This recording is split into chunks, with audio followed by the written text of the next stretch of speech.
guest tonight. So now the main event. I want to introduce our two guests. I'd like to introduce you, first of all, to Joe Watkins, who's one of our board members and is facilitating the conversation this evening. Joe is obviously a Steppingstone board member, and he's the chairman of Students First Pact, as well as an MSNBC political analyst. I'd also like to introduce Dr. Sampson Davis, our guest speaker. Dr. Davis is the author of 3 New York Times best-selling books, The Pact, We Beat the Street, and The Bond. The book, We Beat the Street, Steppingstone Scholars teaches in our 6th grade Saturday program, so it's very close to our hearts, and I think to many of our scholars' hearts. On any given Saturday, you can go into a classroom where we hold at Drexel, and there'll be a lively discussion about We Beat the Street. So we're thrilled to have you, Dr. Davis.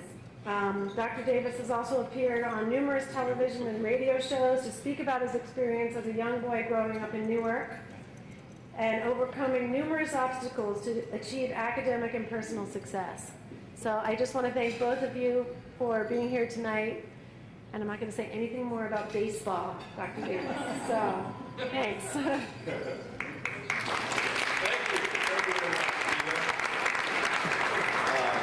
This is a great night. I'm so glad that all of you are here and that we have these scholars who are sitting at almost every single table to really give you a sense of what this great program is about. I'm just so delighted to be a part of the Steppingstone board because I have a similar story. I'm a kid who got a chance to go to a great private school, and it changed my life. It really changed my life and opened up the world to me.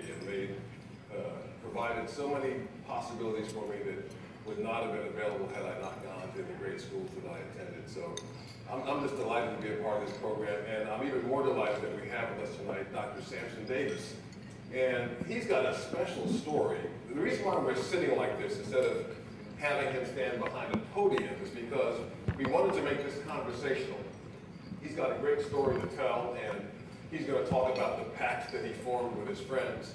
And we've got these Steppingstone scholars who are seated throughout the room who have also made a pact of sorts. They've made a pact with Steppingstone, with their parents, with each other, some of them with their friends, that they're going to do something special with their lives. But Dr. Davis overcame tremendous obstacles, and the decisions that he made changed his life. And I'd like you to tell us about the pact that he formed. What was it like growing up in Newark, first of all? What was life in Newark growing up for you before you did the pact? Well, Newark, New Jersey, like many other cities, it was tough. I mean, if I had to use one word, it would be tough. Despair, destruction.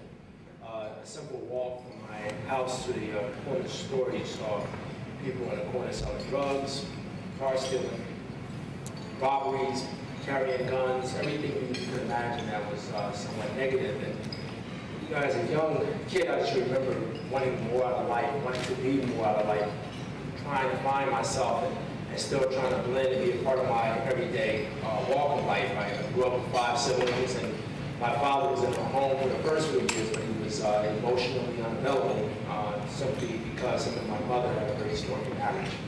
When I was 11, he left the household, and pretty much he left. And, of course, my mother divorced the children as well, and I had to turn to the streets to try to find out how to become a man. Was it cool to do well in school? It was cool to do well in school when you were in preschool and kindergarten. It was cool. I mean, the teacher asked a question, one hand, actually both hands, went up, ooh, pick me, pick me, pick me. But somewhere along the lines, 5th, 6th, 7th grade, it wasn't cool anymore. It wasn't cool. It was like if you got an A on the test or did well academically, you were called names. A nerd, you're not cool, you're corny. So you received that message that the more mischief you do, the cooler you were. You wanted to be cool. You definitely enjoyed those superlatives.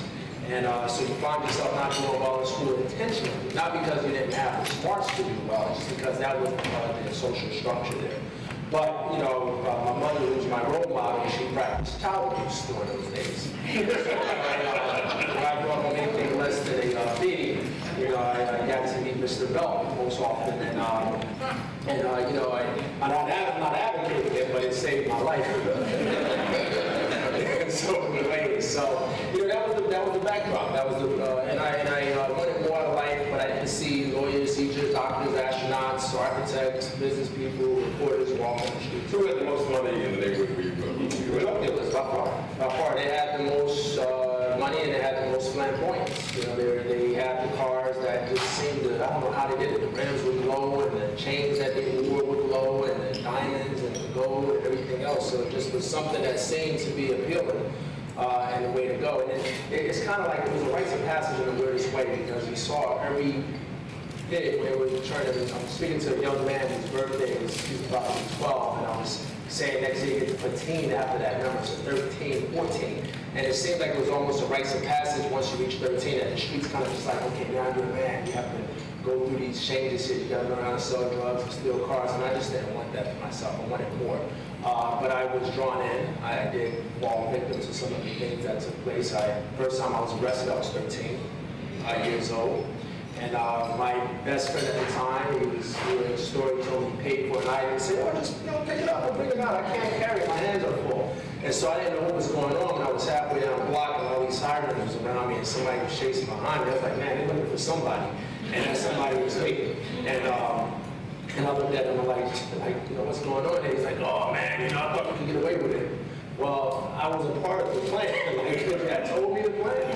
So that was the first time I felt that cold steel around my wrist, and that wouldn't be the last time. But you know, him and I still remained friends, and it was kind of almost okay to do that to one another, which, you know, was weird to look back at this stage of my life and think that was okay and acceptable. Did most guys in the neighborhood know that prison was in their future? I mean, is that the reality for most of the guys from the community? You got a bigger party when you came home from prison than when you graduated from high school.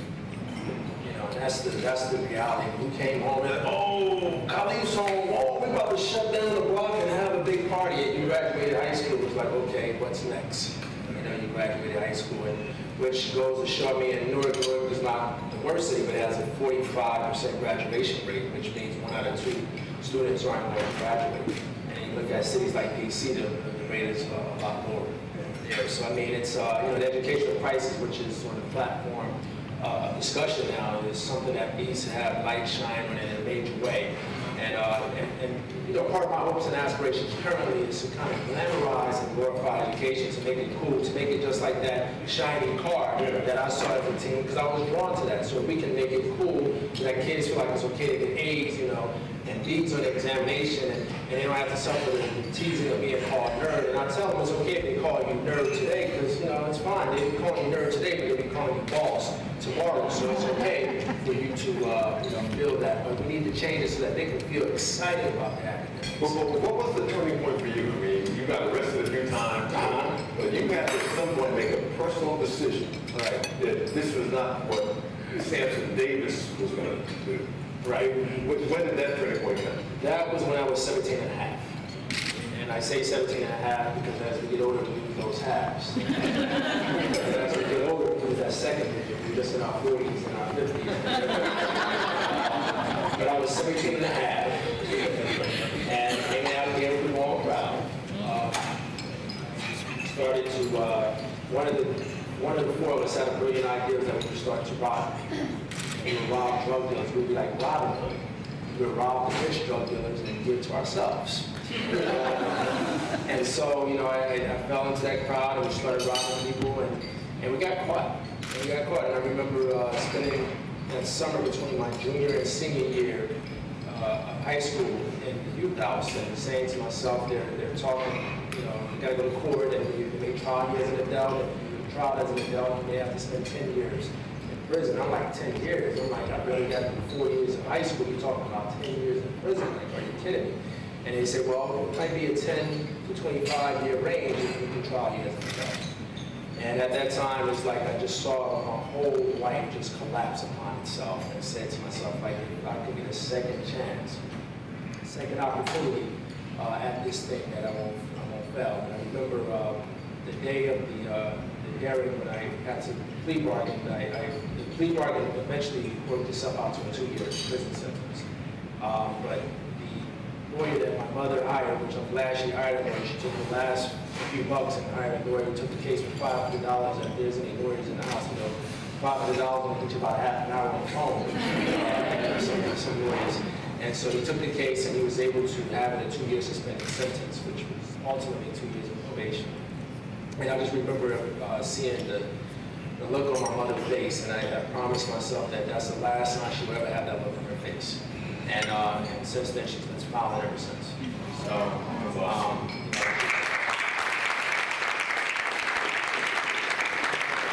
during that time, I just saw how many young men, especially, just was refined to that type of living. It was okay for them to live in an incarcerated lifestyle. A lot of the young men that I met was just happy to have 3 meals a day and have a place to lay their head at night. I mean, we're not talking anything like this. I mean, we're talking about a mattress that's so thin it feels like plywood. We're talking about a thin sheet. We're talking about a stained pillow that's made of Pact. Somebody hold the book up, and there's some books there on the table. Everybody can see it. Look at this. This is the book that's on your table. And we made this promise, and at the time it wasn't a signed contract or a blood pact. Hopefully they cut each other's fingers and swear at each other back for the rest of our lives. But it turned out to be that in so many ways. But the way the Pact ball came about is we bought masks out of the Pact paper. And we decided we were going to go to play basketball at the gym. So we started moseying along. There was 3 of us in the hallway, and they just hired a brand new security guard. And this security guard was unlike the other security guard, who pretty much was predictable: newspaper, coffee, donut, and a desk. That was where you would find him. This one was roaming the halls looking for students such as us who were out of class without permission. So he saw the 3 of us walking without any slips in our hands, so he figured we were cutting class, and he was behind us, and he said, "You 3, stop, come here, let me talk to you." And we had selective hearing, so we didn't hear what he was saying to us as he was yelling. And so he was starting to walk faster, and you could hear his keys jingle on the side of his waist. And so we were walking faster now, and he's still telling us to stop, and we're still pretending that we don't hear him. And before long, he's running and we're running. So we're jogging full speed ahead, and he's behind us. And our goal is if we can outrun him, there's a door that leads to the locker room, and that we could come up on the other side of the locker room and go to the gym and play basketball with the other students. Because back then, sports was key. Sports and music was the thing that every young person felt like was their escape out of the ghetto. So we were we had outpaced them. We were going to get away, and we just had to turn the corner and open the door and go down into the locker room. But before we could get there, somebody appeared in front of us, and that was the principal. Now, I was mad at her. We were caught. Essentially, we had the principal in front of us and the security guard behind us, and our last ditch hope was this door that was ajar, and it was just the library, but the door was open. Usually it's closed, and so we dove into the library, and it so happened it was a seminar ongoing being presented by Seahawks University and Careers in Health and Science. Better served being in there than any place else. And so we sat, and I put my head down, and I went to sleep once I found out I was about becoming a doctor, because I didn't know the first thing about becoming a doctor. And, you know, my only exposure was what I saw on TV at the time, and the Cosby Show was on, and I kind of caught the days with Trapper John in the theater. I'm dating myself, but Trapper John in the theater. George was a dentist, so he wanted to be a dentist, and he grabbed onto that drink because he had braces put his teeth, and the dental resident took minutes of his time teaching George the different teeth in the mouth. Nothing extraordinary, just as he's tightening his braces or making an adjustment, he taught him the canine, the dentine, the enamel, the different components and the structures of the teeth, and that sparked an interest in George. So he listened. He wanted to become a teacher, but he listened to what the instructor was saying, because the instructor said he'd be able to help people, and teachers and doctors and people in the public, we all help people. So he listened in, and the moderator said,